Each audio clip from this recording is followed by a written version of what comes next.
What's going on, Trenton Thunder fans? Welcome to Feel the Thunder, the bi-weekly official podcast of the Trenton Thunder. John Bodner alongside Jeff Hurley. Trying to keep it bi-weekly. Trying to keep it bi-weekly. We've been good so far. We've been good so far. Just one adjustment, and that was due to the Goldens announcement that we had last week that we has gotten a lot of positive feedback, which we're really excited about. We knew that people would be excited about it. Who doesn't love Goldens? Who doesn't love new merch?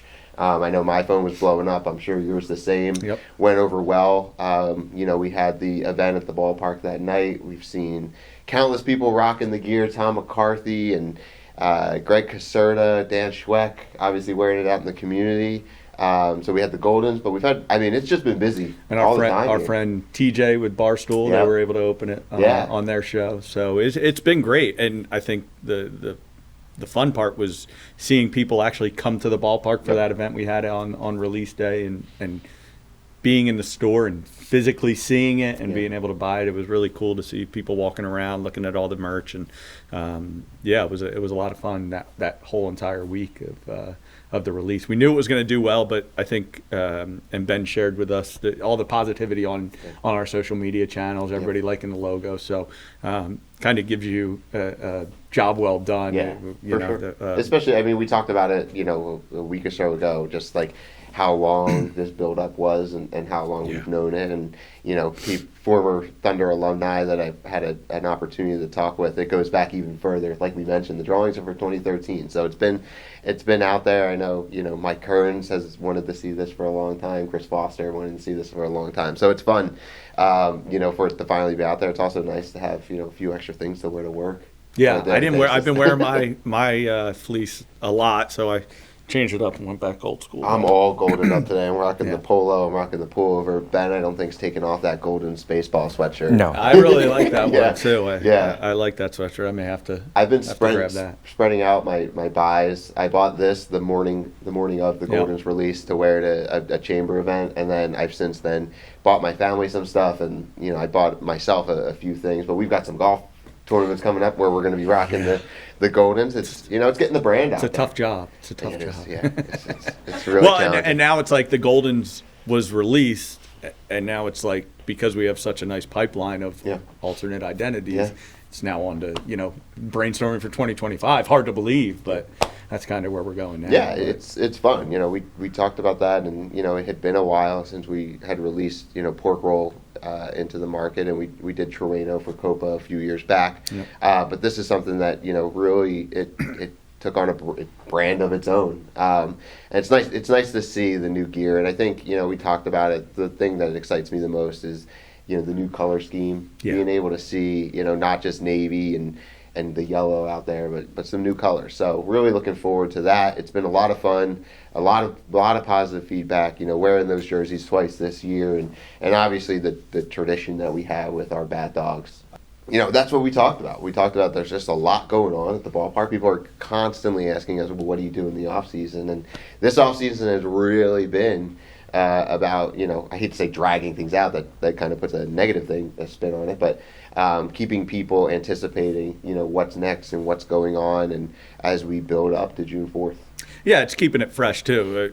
You want the store to always have a new look, so when people continue to come to games or shop, that they find something new. And this is what the Goldens offer. It's something that they haven't seen before. And when our fans come opening night, June 4th, they'll be able to see all new, not just Goldens gear, but Thunder gear. They'll be able to see the new line of what Victoria's done within the store.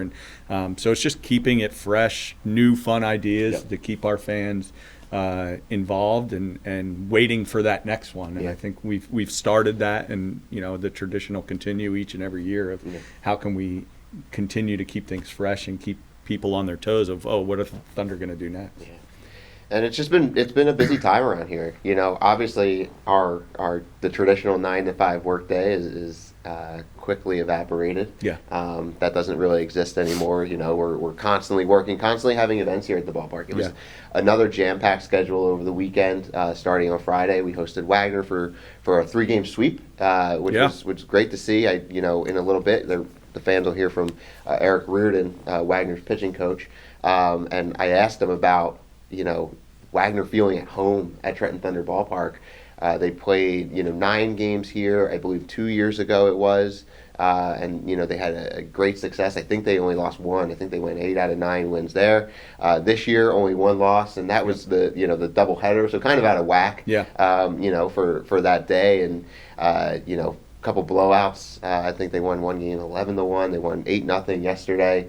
I know Eric, shared his thoughts about why he feels that Wagner plays well here. But it's fun to see because when you play 6 games, 9 games, it's not just them feeling at home. It's kind of, I know our staff and Liz, being on music and video, it's familiar faces, and you kind of get attached to the guys. Yeah, you want to see them do well, and you never know down the line. Some of these guys from Wagner and the teams that they're bringing in, they could be playing in the draft league, so it's cool to see. But yeah, it's glad to see Wagner have such success. I was kind of following on X, not Twitter, X, and I saw that yesterday they had swept Lemoyne, so that was cool to see. And I guess they went 5-1 this round of games here, so it's cool. And with Wagner, they're doing on-field BP with the teams, and so it does bring you back to our season's coming close to and seeing all the action. We had the job fair on Saturday as well, so we had a lot of things going on. We had the fun tarp at as a staff at 9 a.m. And it poured here, so I'm glad we did tarp. Yeah. But there was a lot of action. We'll continue having more action. We have the TCNJ game on Thursday that was moved from their original date, so that'll be a fun game. They seem to always have a good amount of students and staff here. Mm-hmm. And then we have another college game on Friday as well, so getting the college games in. Jeff, we talked a lot about the ongoings, but something that was released on Monday as we record, pretty much just going out about a half hour ago. We talk all the time about our community initiatives. Mm-hmm. We talked for a while with Dan Schweck with the Miracle League and that partnership and how that has grown over the years.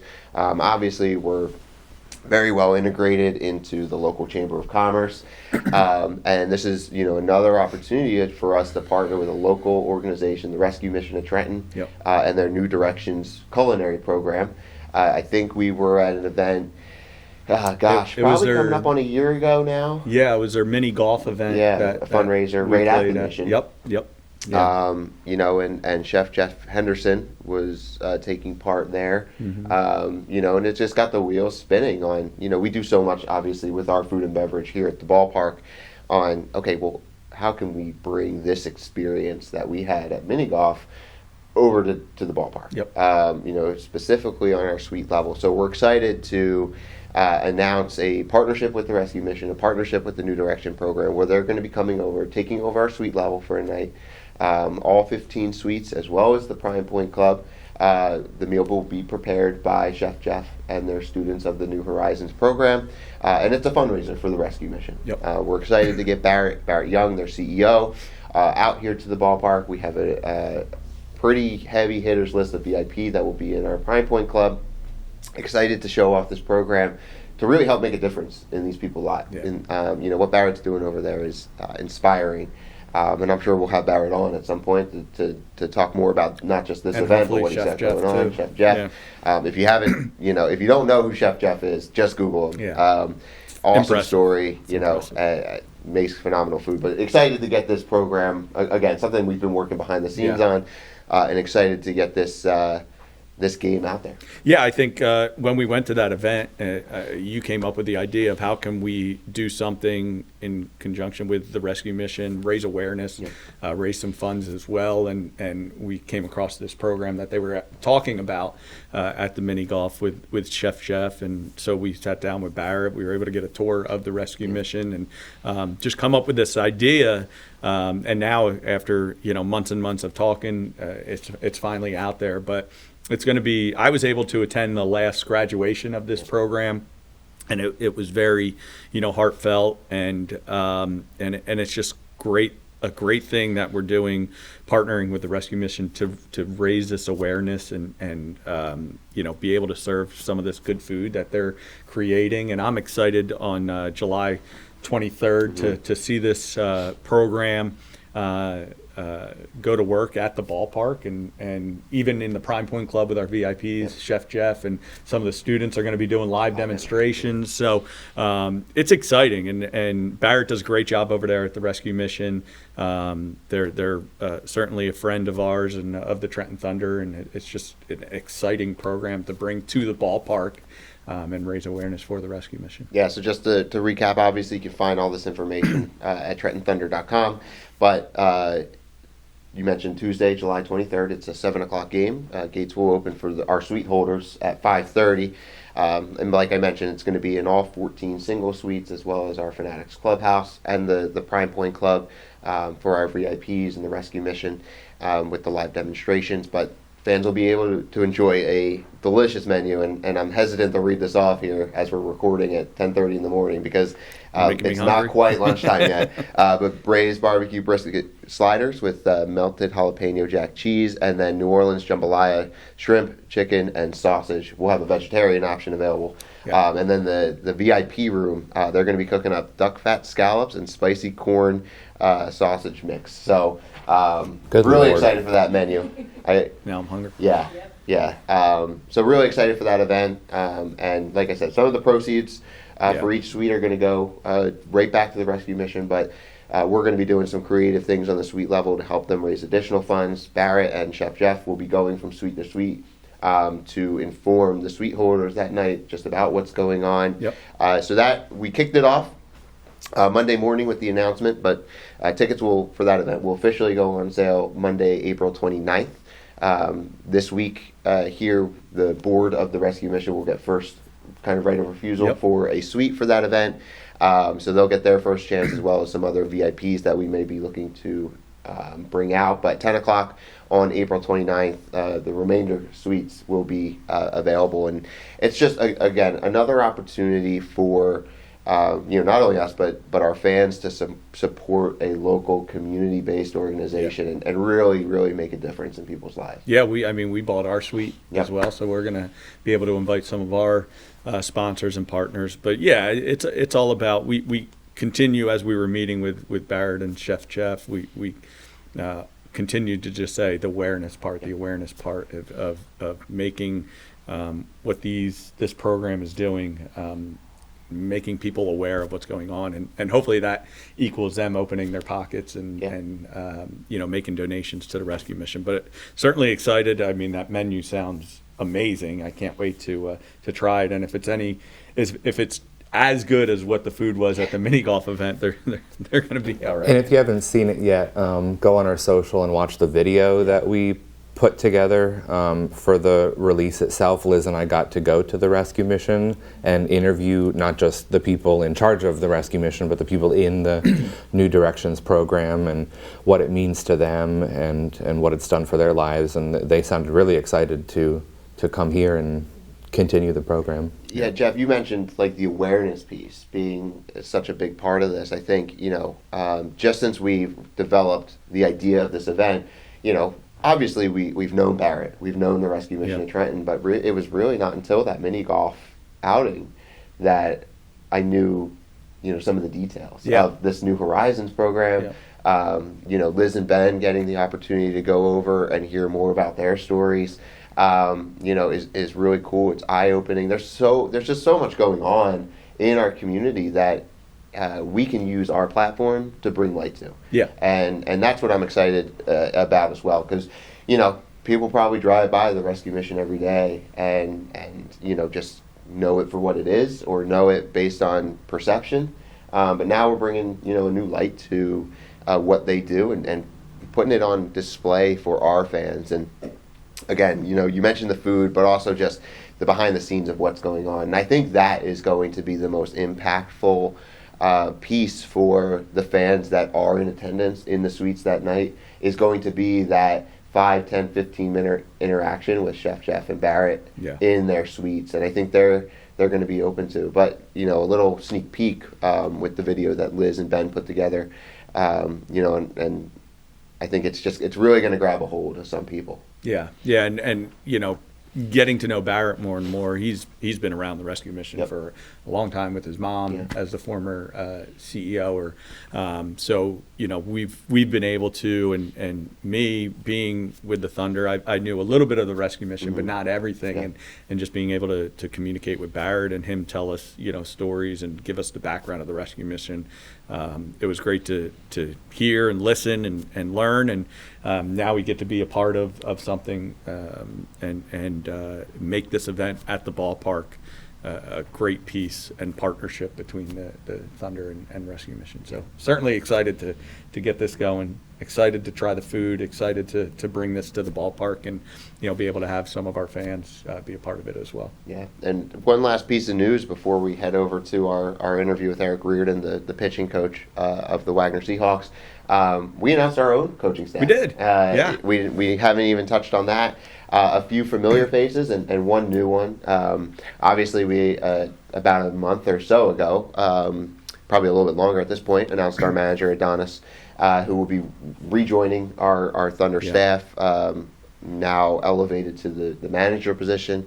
But we're excited to see some familiar faces. Sean Chacon returning for his third season, 2.5 as pitching coach. It'll be his third. Yeah. Sean, obviously a part of our Thunder family and history, obviously pitching for the Trenton Thunder in years past, and his major league career with the Yankees, Pirates, Rockies. Matt Sweeney, another familiar face, and then our hitting coach coming over from Williamsport. Yeah, Ron. So we're excited to have him join our team, and it'll be great. And Adonis, formerly also from Williamsport, having the experience of a staff that has been here before, so it's nice, to have familiar faces to the Thunder, but also the draft league itself. Well, I think that's one of the big things is obviously within minor league baseball and the coaches that continue to come back. You don't see that very often. We were lucky back in the day with Tony Franklin here for 8 seasons, but usually it's 1, maybe 2 years, and we're going on. Obviously, Adonis's first year, he follows Jeff Manto, but second year with the Thunder, first year as manager, and then having Sean back for the third season. He also rehabbed here back in his Yankee days. Matt Sweeney, who's obviously a friend of the organization, but going on his second year here.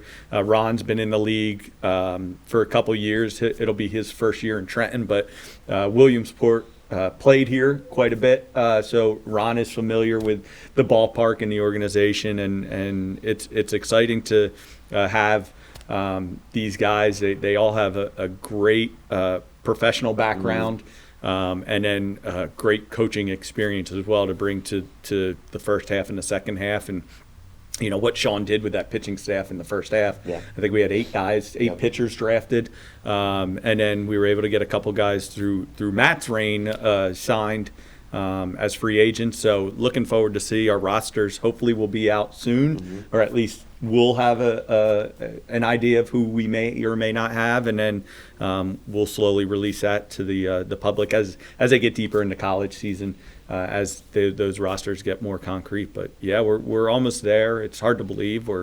May's right around the corner, so you got the manager, you got the coaching staff, soon to be players, and we'll be playing baseball here. Now we just need the fans. Yeah, and it's coming. June 4th will be here before we know it. But it's a busy time here, so I think the people want to hear from Eric. So let's kick it over to our interview with Eric Reardon, the pitching coach of the Wagner Seahawks.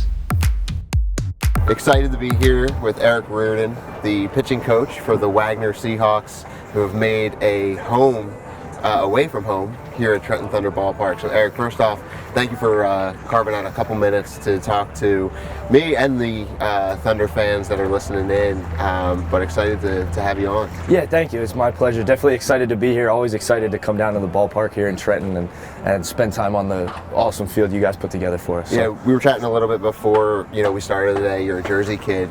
You went to Rutgers, so you spent a lot of time in the Garden State. It has to be exciting to come to Trenton Thunder Ballpark and now in your professional career, taking and being here with Wagner. 100%. Yeah, for me as a Jersey guy, grew up coming and watching Trenton Thunder games and being in this ballpark as a fan. And then my earliest memory here as a player was actually getting to be in a home run derby here after my junior year of high school.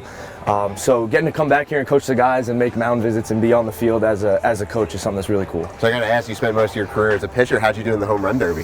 So I made it to the finals. Okay. I hit 4. I went first. The guy that wound up beating me hit 32 home runs. His name's Nolan Jones. He plays first base for the Rockies now. Yeah, so, he's a little well known. Yeah, he turned out all right. That's awesome. So you weren't here the last time. You're first year pitching coach at Wagner, but Wagner spent some of the couple seasons ago, played about 9 games here at Trenton Thunder Ballpark, had really good success. You're seeing that again here today. Funny coincidence, or does the team find some type of semblance of home when they're here in Trenton? Yeah, I think what makes us really fortunate is whether we go between home on Staten Island in the ballpark that the Ferry Hawks play in, or here where you guys treat us so well at the Thunder Ballpark, is the guys get to feel like big leaguers. Here we got access to the clubhouse and the batting cages underneath, and then obviously the playing surface is awesome, dugouts are awesome, so it allows us, we're super fortunate that we get that carryover feel. And not for nothing, being a Jersey guy, I bring my guys into Jersey, they better know what that attitude's about. So it's been an awesome combo. So you spent your playing career at Rutgers, and now you're first year pitching coach, like I mentioned, at Wagner. What has the transition been like for you in just a quick turnaround, going from being on the field, playing it, every day, every 5 starts, to now influencing the next group of collegiate players, the next draft picks? What's that transition been like for you? I always say that I was super fortunate as a player. In my time at Rutgers, I was lucky enough to have 3 different pitching coaches. So throughout my playing career, people would always ask me, isn't it a challenge to have a different voice every couple of years in the dugout? But my perspective as a player was always, and what I've been able to carry over to coaching is, I was able to gain information from 3 different great pitching minds, and kind of being able to blend that into my own style and communication type with the guys that I have on my staff, I think is something that gave me an awesome foundation, and it allows me to be relatable and kind of get my message across to a bunch of different personalities all pulling towards the same goal on a pitching staff. So speaking of your guys, we'll touch a little bit on yesterday's game. Obviously a big win for the team, but you had to be happy about Frankie Wright and the start. Yes. Another Jersey guy.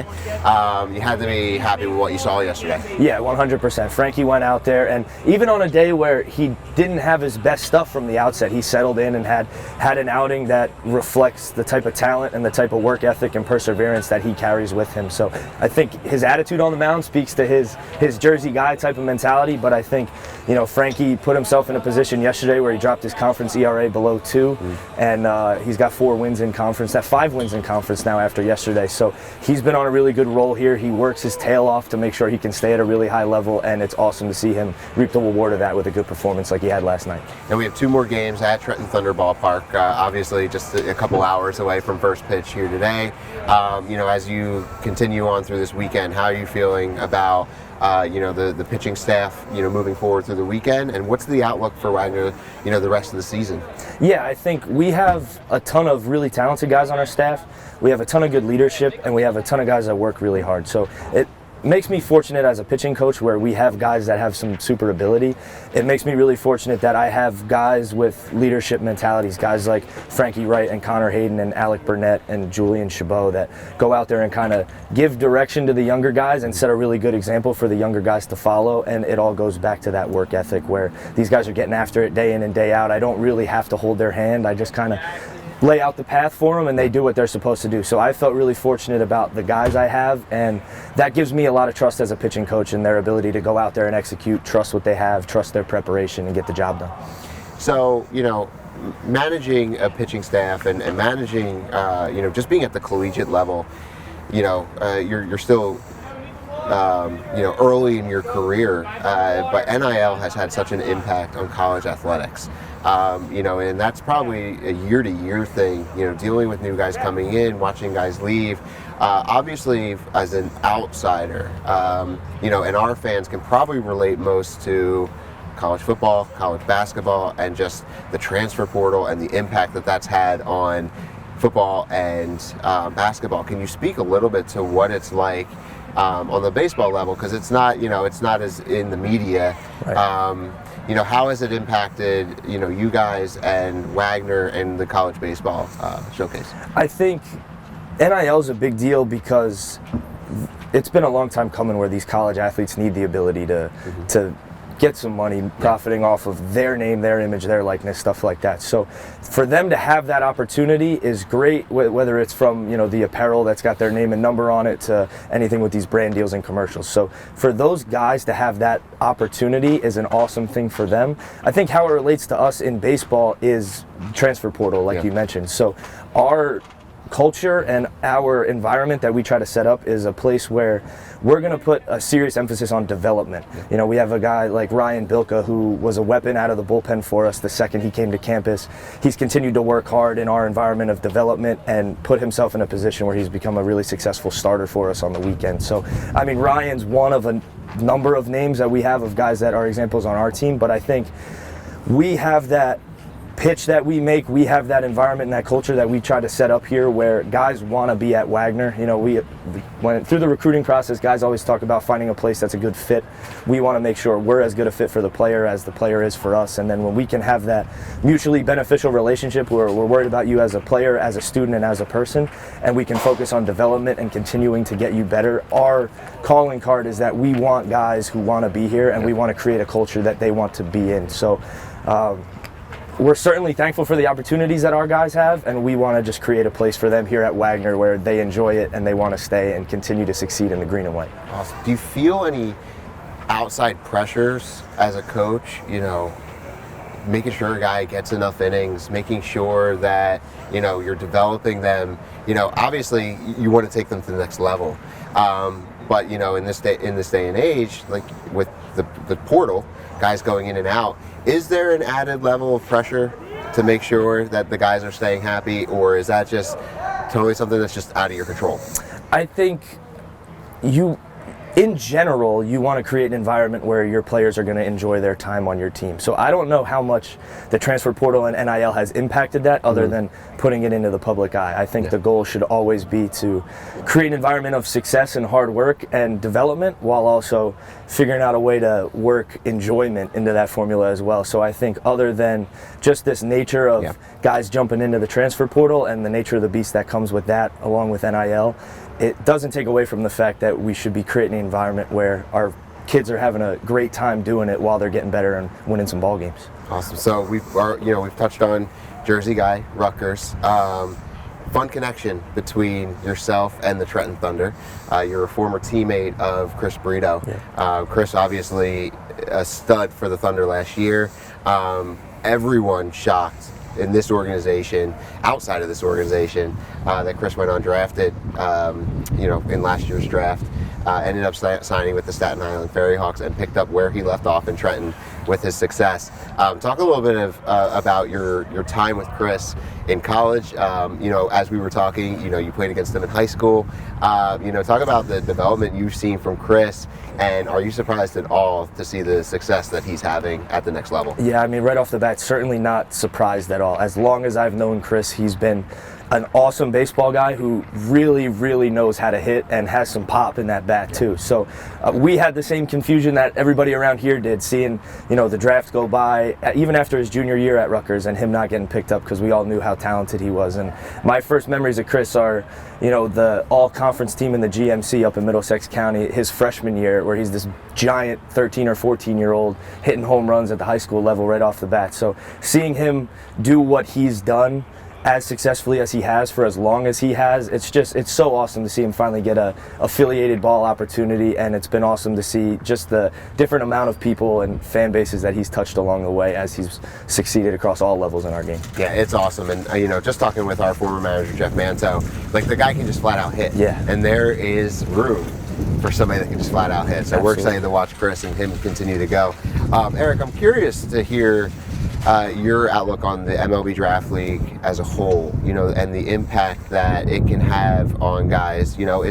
look, the time before the draft, it's quick. June 4th until, the draft in mid-July. But what lasting impact can that have as those guys prep for that July draft? I think having a centrally located league like that streamlines the process. Obviously, a lot of conversation these days goes into lesser picks in the draft and smaller roster sizes on affiliated teams and minor league teams and a smaller amount of minor league teams. So having a collection of all those guys in one place like the draft league does, I would imagine it makes it easier on the scouts because it's kind of one-stop shopping and they can see all the talent in the same place.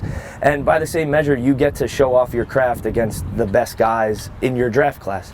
So there's a ton of really successful summer leagues out there. I got to play in the Northwoods when I was playing. I got to play out in Alaska when I was playing. So there's success and there's talented ball players everywhere, but if the process is going to be streamlined, I think the draft league does a great job of putting a really solid collection of talent in one place where those guys can show off their stuff against who's supposed to be the best in that draft class. Awesome. I've had the opportunity to get to know Craig Noto a little bit in the time that Wagner's played here at Trenton Thunder Ballpark. What's it like coaching under Craig? What's his kind of outlook on the team? How does he operate? And was it a seamless transition coming over to Wagner and coaching under Craig? Yeah, I feel super fortunate for getting the position as to be Noto's pitching coach. I was lucky enough my first 2 years after I graduated from playing, I got to work for Connor Cortman at Rutgers Newark as his pitching coach. Roy Cortman, Connor's father, has been the softball coach at LIU for the longest time.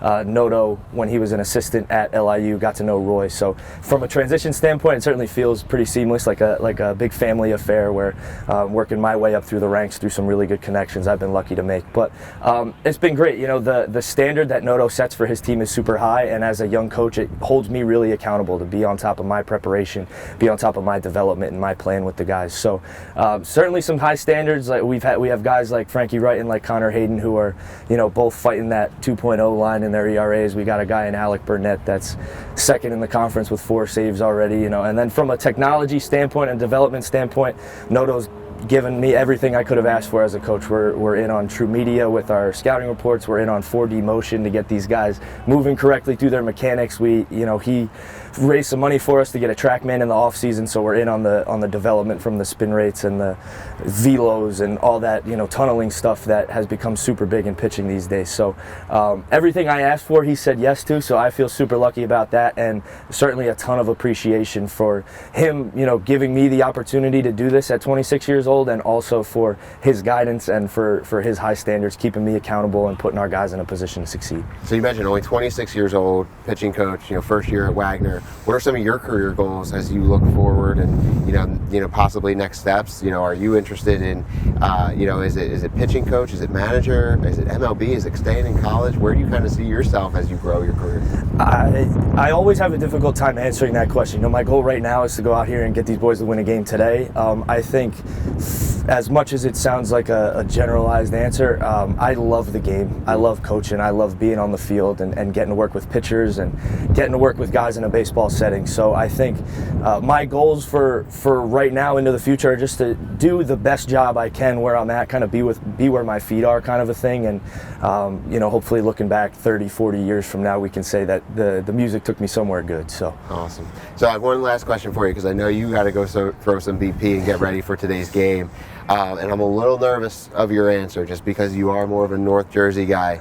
But it's big time. Pork roll is big time around here. Are you a pork roll or Taylor ham person? So I'll give you the controversial answer first, because I identify as a Central Jersey guy. Okay. And I know that's controversial in itself. So everything above where I grew up in South Jersey, to me, is North Jersey. So Trenton is North Jersey because it's north. Fair. So yeah, I'm definitely a Central Jersey exists guy, but nevertheless, huge pork roll. There we go. Proponent. That's all we needed. Well, Eric, thank you for carving out some time. I know you have a busy schedule ahead.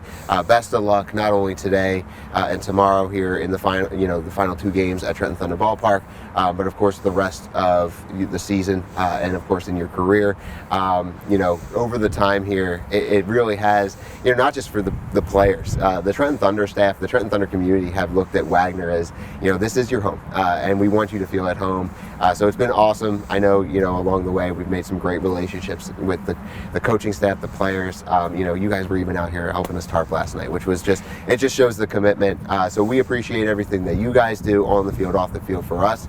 And we're excited for Trenton Thunder Ballpark to be your home away from home. Yeah, thank you guys for setting up a great home for us here, and appreciate your well wishes. Definitely looking forward to getting after it on the field today. Awesome. Thanks, Eric. Well, good luck today. Appreciate it. The Feel the Thunder podcast, the official podcast of the Trenton Thunder, is produced by Liz Sikorsky and Ben Wolverton and recorded live in Trenton, New Jersey. For information on tickets, promotion, and all things Thunder, visit TrentonThunder.com. Subscribe to Feel the Thunder on Spotify, Apple, iHeartRadio, or wherever you find your podcasts.